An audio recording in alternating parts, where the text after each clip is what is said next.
is Irene. I am a dietetic intern from Texas Women's University, and I'm here today to answer a question from the health fair. So the question is, should I avoid soy products? I've heard a lot of bad things about it in the media. And if you want my short answer is no, unless you have a soy allergy or you find yourself a bit sensitive or intolerant to soy.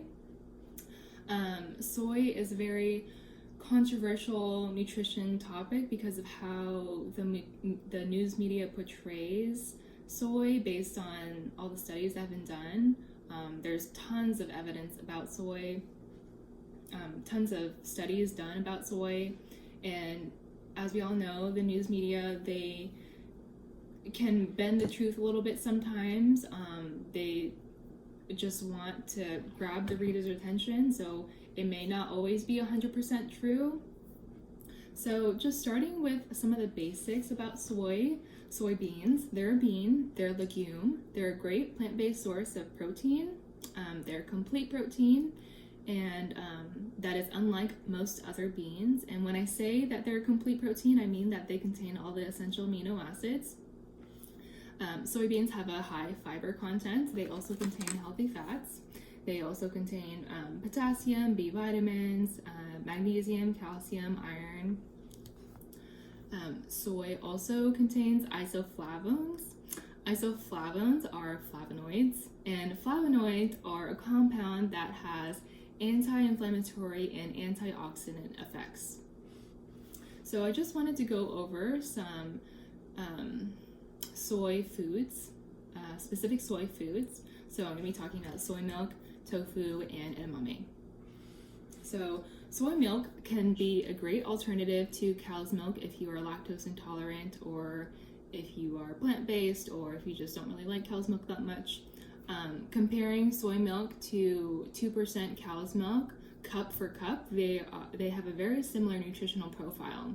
They have about the same amount of calories and about the same amount of carbohydrate, and they also have the same amount of protein as well. So 1 cup of 2% cow's milk has about 8 grams of protein, and 1 cup of soy milk also has 8 grams of protein. And I really like that about soy milk because other plant-based milks like almond milk and cashew milk and oat milk and rice milk or whatever, they don't have as much protein as soy milk.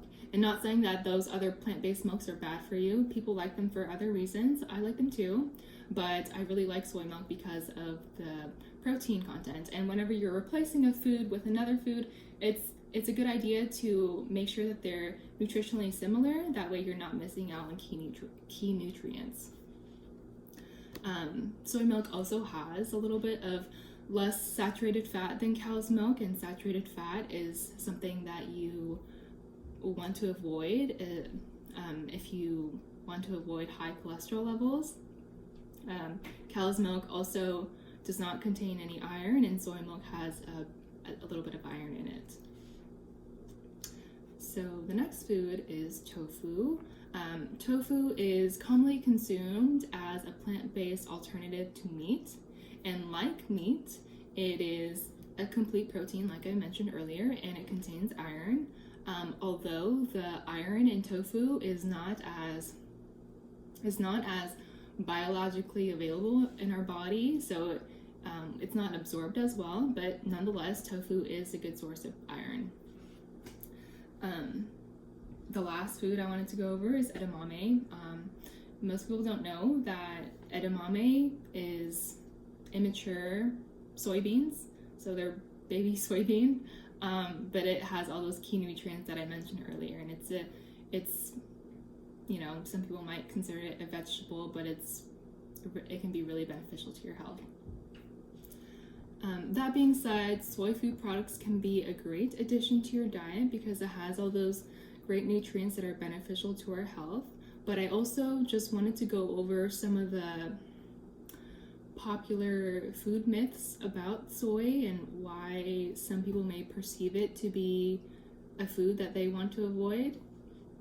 So probably the most common myth about soy is that it can increase your risk for breast cancer.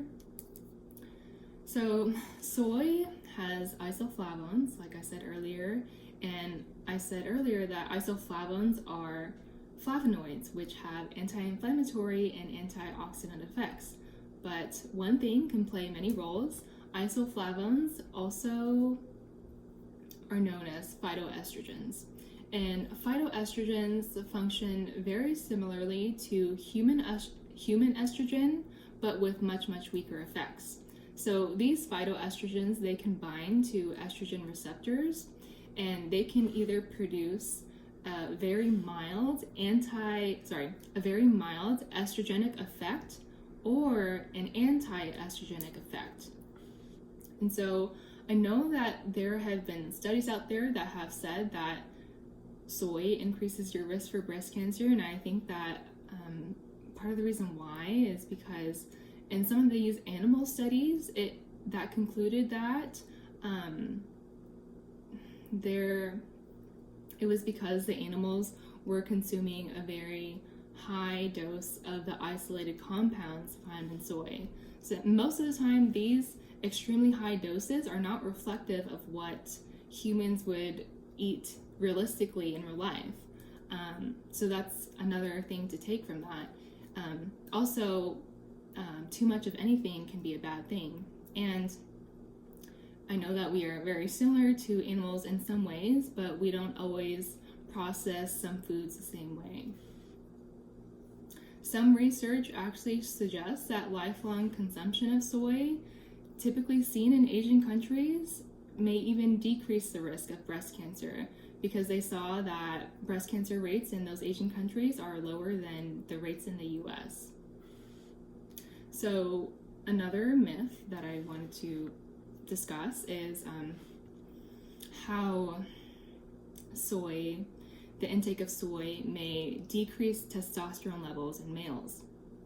So there are not quite as many studies about testosterone and soy as there is about breast cancer and estrogen in soy, but there are some studies, and the current research does not support that eating soy food products decreases testosterone levels in men.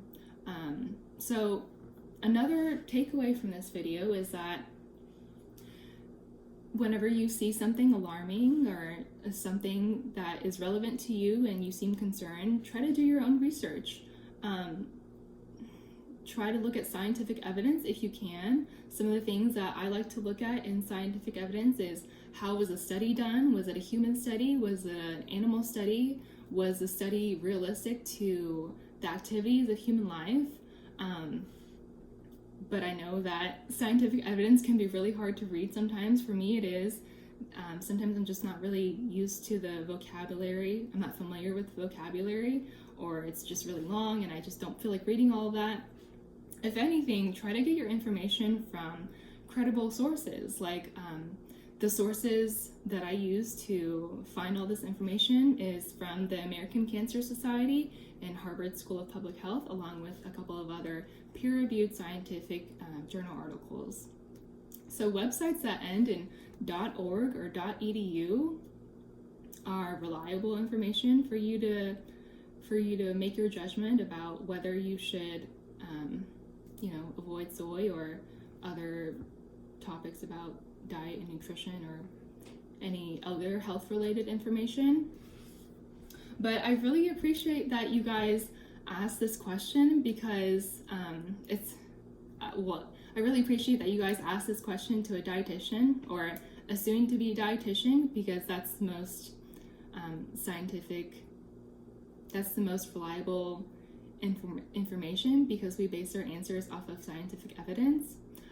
But I hope that really answers your question. Thank you so much for watching.